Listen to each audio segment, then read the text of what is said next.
안녕하십니까. 월간조선 권세진 기자입니다. 대통령 선거와 지방선거 다 끝나고 이제 뭐 대통령, 지방자치단체들 모두 가열찬 업무 중입니다. 그런데 여의도 정치권 아직 뭐 일은 안 하는 것 같습니다. 여전히 싸움박질 중입니다. 여야가 이제 국회 원구성도 계속 미뤄져서 못하고 있고요. 여야 모두 당내 각자 집안 싸움이 이제 점입가경입니다. 그러니까 패배한 집안도 싸우고 있고 승리한 집안도 싸우고 있습니다. 사실 여태까지 좀 유례가 없이 보기 드물게 양당 모두 이제 내분이 좀 간단치가 않습니다. 그러니까 총선 이제 제가 볼 때는 이제 총선이 아직 2년도 안 남았고요. 그렇다 보니까 이제 또 당 대표 선거 이런 것을 앞두고 있기도 하고 당권 그러니까 뭐 공천 같은 걸 두고 당 주도권 이런 걸 쥐기 위해서 정치인들이 좀 물러설 수 없는 싸움을 하고 있는 것 아닌가 이런 생각이 드는데 이 여의도 이제 당내 분란의 원인은 아니지만 그 중심에 두 사람의 청년 정치인이 있습니다. 국민의힘 이준석 대표하고 더불어민주당 박지원 전 비대위원장이죠. 물론 이게 보시는 분들께서 두 사람을 좀 비교를 하기에는 무리가 있다고 생각하는 분들도 있을 것 같습니다. 그러니까 이준석 대표 같은 경우 오랜 기간 정치를 해왔고 뭐 당원 일반 시민 투표로 뽑힌 사람이죠. 대표고 지금 오랫동안 또 1년 이상 대표를 해왔고 그리고 박지원 전 위원장은 N번방 추적이라는 단 한 가지 이슈만으로 발탁이 돼서 짧은 기간 공동 비대위원장을 지냈습니다. 이런 두 사람을 이제 동급에 놓을 수 있냐는 거는 이제 좀 다른 얘기인 것 같긴 하고 뭐 그런 의견도 많이 있으시겠지만 저는 사실 더불어민주당이 의회 주도권을 갖고 있고 뭐 사실상 뭐든지 다 마음대로 할 수 있는 이런 절대 다수당에서 박지원 전 위원장이 이제 거대 야당 지금은 거대 야당이죠. 이 안에서 지금도 꿋꿋이 목소리를 내왔고 그리고 공동 비대위원장으로 있으면서 586 용태론 정말 의미 있는 이슈 아니겠습니까? 더불어민주당의 비대위원장이 이런 이슈를 내놨다는 거. 물론 나중에 이제 좀 사과를 하기는 했지만 그런 이슈를 던졌다는 점에서 상당 부분 평가할 만하다고 이제 박지원 위원장에 대해서 그렇게 생각을 합니다.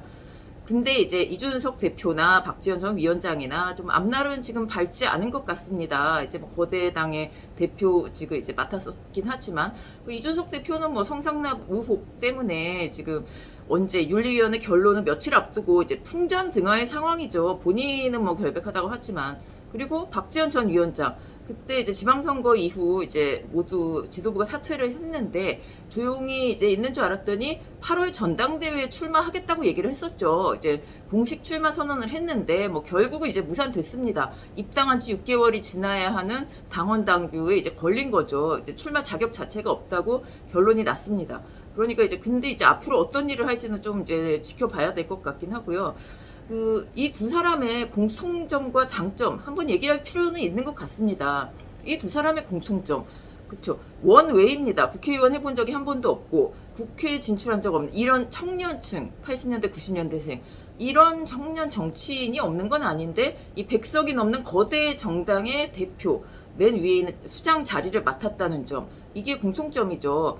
사실 청년들에게는 이 청년 정치인이 이 수장을 맡는데 뭐 과정이 어땠든 발탁이 됐든 뭐 선거로 됐든 일단 8090 이 분들이 그 자리에 앉았다는 점 그리고 모든 의원들 뭐 밑에 다 있는 그런 수장 자리에 앉았다는 점 자체가 이제 엄청난 의미가 있다고 봅니다. 정치에 조금이라도 이제 관심이 있는 청년이라면 이 두 사람의 행동에 주목을 할 수밖에 없죠. 어떤 일 하고 있나 무슨 말 하나. 그동안 이제 이준석 대표 2대남 20대 남성에게 그리고 박지원 전 위원장 2대녀 20대 여성에게 막 많은 호응과 지지를 얻은 것으로 알려져 있죠. 이제 투표에서도 좀 많이 드러났고 근데 이 두 사람이 단순히 젊은 남성이라서 젊은 여성이라서 그런 건 아니겠죠. 그들이 이제 2대남 2대녀 이분들이 원하는 것을 저희가 공감하고 또 그걸 짚어줄 줄 알았기 때문입니다. 과감하게. 뭐 예를 들자면 이준석 대표는 젊은 남성들이 이제 불만을 갖는 군대 문제, 뭐 역차별 문제, 세대 갈등, 뭐 이런 것들을 직접 대놓고 얘기를 했죠. 그리고 박지원 전 위원장 이제 사회적 약자로서의 여성, 뭐 이제 성폭력 피해, 뭐 이런 여성들에 대한 문제, 그거에 대한 이제 시각이나 이런 이 사회적인 문제, 그리고 꼰대 586이 정치권을 점령하고 있는 이런 문제, 뭐 지적을 이제 대놓고 했습니다. 사실 제가 말씀드린 이 점들이 다 진짜 팩트인데 웬만한 용기가 없으면은 뭐 청년이든 뭐 중장년이든 그 당내에서 좀 할 수 있는 얘기가 아니죠. 특히나 자신을 이제 수장의 자리에 앉혀준 그런 조직입니다. 이 당은 이런 이제 그 조직의 주류와는 굉장히 이제 배치되는 입장을 보인 겁니다. 그거 이제 막 드러내서 얘기를 한 겁니다. 그러니까 이렇게 얘기를 했다는 점 자체가 청년 정치인의 장점을 잘 보여줬다는 거죠. 말하자면 잘릴 때 잘리더라도 내 할 말은 하겠다. 내가 옳다고 생각하는 얘기는 하겠다. 이런 얘기입니다.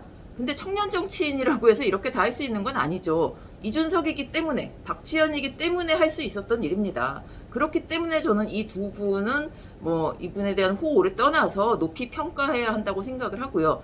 또 두 번째 이제 장점은 청년 정치인으로서의 장점.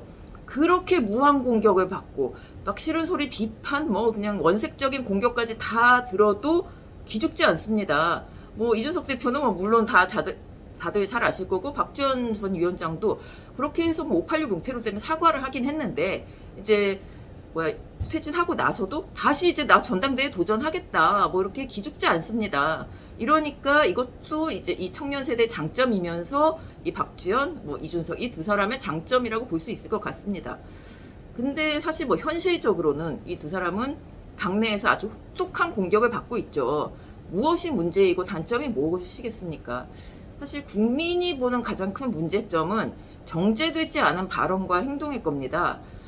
이제 정제되지 않을 수는 있어요. 정치인이 뭐 그렇게 정제되지 않은 얘기를 하는 사람도 많은데, 근데 국민을 위해 일하는 정치인이라면 내가 무슨 칼럼니스트나 뭐 이런 게 아니고, 그렇다면 그 덕목하고는 배치되는 것 아닌가, 국민이 보기에 불편할 정도면 문제가 있는 것 아닌가, 그겁니다. 이제 철없는 좌충우돌로 보일 수밖에 없는 상황, 그게 있기 때문입니다.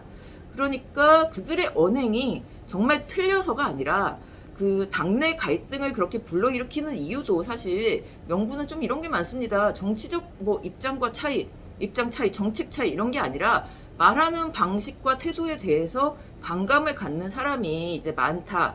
이것 때문에 이제 집중 공격을 받고 있다. 이렇게 봐도 되겠죠. 아무리 좋은 정책이나 입장이나 정치적인 이런 이야기들도 공감을 얻어내지 못하면 사실 그 포괄적인 공감을 얻어내지 못하면 의미가 없는 것 아니겠습니까?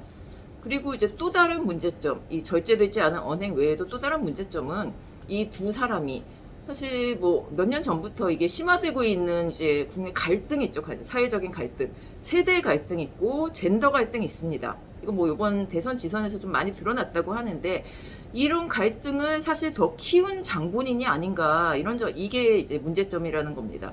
사실 이대남 이대녀라는 이런 구분 자체가 뭐 이렇게 되게 좋아 보이는 단어도 아니고, 이 구분 자체가 세대 및 젠더 간의 혐오 차별 이런 의미를 조금이라도 담고 있다는 얘기입니다.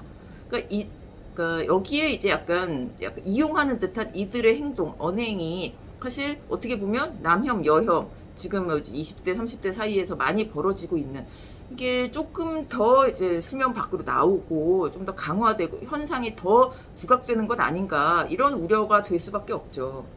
그러니까 이런 이 청년 정치인들에게는 이렇듯 명도 있고 암도 있습니다. 사실 정치권에서는 여성 정치인이나 청년 정치인은 좀 소수에 해당을 하죠. 그러니까 이들이 이제 두각을 나타내서 잘하면 앞으로 나와 비슷한 이제 후배 정치인들을 이끌 수 있는 이제 좋은 초석이 됩니다. 내가 여성이든 청년이든 이런 정치인으로 잘하면.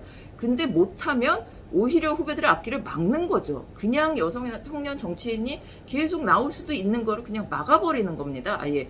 저래서 안 돼. 청년 정치인 저래서 문제가 있고 저래서 대표를 세울 수가 없어. 이거는 정말 남들의 앞길을 막는 거죠. 그리고 정치 발전을 좀 막는 일이기도 하고. 그러니까 이 청년 정치인 두 명이 두각을 나타낸 점은 굉장히 높이 평가할 만하지만, 잘못한 점도 많이 있고 또 이들이 갈등의 중심이 된 점 굉장히 좀 아쉽기도 합니다. 근데 이제 다만 제가 또 마지막으로 얘기하고 싶은 것은, 기성세대가 이들을 좀 더 청년이니까 너그럽게 봐줄 수 있는 포용력도 좀 필요한 것 아닌가, 이런 생각도 듭니다. 그러니까 왜 그러냐면 지금 굉장히 이제 산적한 문제도 많고 경제나 뭐 여러 가지 안보나 여러 가지 문제가 많은데, 계속 지금 정치권은 싸우는 모습만 보이거든요. 여야도 싸우고 여당 내에서도 싸우고 야당 내에서도 싸우고 정말 이 정치권을 바라보는 국민들의 피로감이 너무너무 커지고 있습니다. 이것 때문에 정치인들은 좀 앞으로 나아가는 모습, 좀 갈등을 해결하고 나아가는 모습을 좀 보였으면 좋겠습니다. 오늘 이야기 여기까지입니다. 감사합니다.